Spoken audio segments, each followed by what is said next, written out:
రాజకీయాల్లో ఈ మధ్య కాలంలో అల్లు అర్జున్ పుష్ప మానియా పాకేసింది. ఇందులోని డైలాగ్స్, మేనరిజం సందర్భానికి తగ్గట్టు అందరూ వాడిస్తున్నారు. రీసెంట్ గా జగన్ సత్తెనపల్లి టూర్ కొచ్చినప్పుడు వైసీపీ కార్యకర్తలు కొన్ని ఫ్లకార్డ్స్ పట్టుకుని తిరిగారు. 2029 సంవత్సరంలో మరోసారి అధికారంలోకి వస్తాం, అప్పుడు గంగమ్మ తల్లి జాతరలో వేడుతలు నరికినట్టు రప్పారప్పా నరుకుతాం ఒక్కొక్కడిని అనే డైలాగ్స్ ఆ ఫ్లకార్డుపై ఉన్నాయి. స్వయంగా అధినేత జగన్ ఇటీవల కాలంలో కూటమి ప్రభుత్వాన్ని ఎన్నోసార్లు వార్నింగ్ ఇచ్చారు. పోలీసులని బట్టలోడదీసి కొడతామంటూ కూడా చెప్పారు. అధినేతనే ఇలాంటి వార్నింగ్స్ ఇస్తే ఇక అధినేతని అనుకరించే కార్యకర్తలు ఇలాంటి ఫ్లకార్డ్స్ పట్టుకుని తిరగడంలో సందేహం లేదు అంటూ సోషల్ మీడియాలో విశ్లేషకులు కామెంట్ చేస్తున్నారు. పైగా పల్నాడు జిల్లాలో 2024 ఎన్నికలు ఎంతటి ఉద్రిక్త పరిస్థితి మధ్య జరిగాయో అందరికీ తెలుసు. ఇరు వర్గాలు నాటు బాంబులు కూడా వేసుకున్నారు. అలాంటి ప్రాంతంలోకెళ్లి ఇలా తయారైన తన కార్యకర్తల్ని నిన్న జగన్ తన ప్రెస్ మీట్ లో వెనకేసుకుని రావడం మరో సంచలనంగా మారింది.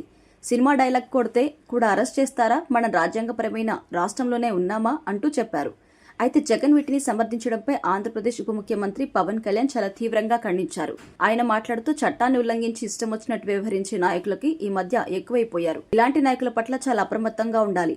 డైలాగ్స్ సినిమాల వరకు బాగా ఉంటాయి, కానీ నిజ జీవితంలో వాటిని అనుసరించడం అసాధ్యం. ప్రజల్లో భయాన్ని, అయోమయాన్ని కలిగించే వ్యాఖ్యలు చేస్తే సహించేది లేదు. ఖచ్చితంగా కఠినమైన చర్యలు తీసుకుంటామంటూ చెప్పారు. మరోపక్క అల్లు అర్జున్ ఫ్యాన్స్ ఈ ఇరువురి ముఖ్య నాయకులకు తమ అభిమాన హీరో సినిమాకి సంబంధించి డైలాగ్స్ గురించి మాట్లాడుకోవడంపై హర్షం వ్యక్తం చేస్తున్నారు. మా అల్లు అర్జున్ పుష్ప 2 ప్రభావం రాష్ట్ర రాజకీయాల్లో కూడా ఎలా పాకిందో చూడండి అంటూ గర్వంగా ఆ వీడియోస్ షేర్ చేస్తున్నారు.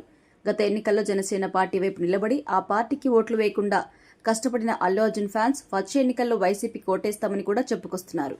దీనిపై పవన్ కళ్యాణ్ ఫ్యాన్స్ కూడా ధీటైన కౌంటర్లు ఇస్తున్నారు. ఇలా గత 2-3 రోజులుగా సోషల్ మీడియాలో జగన్ రప్పారప్పా డైలాగ్ పెద్ద చర్చానీయాంశంగా మారింది.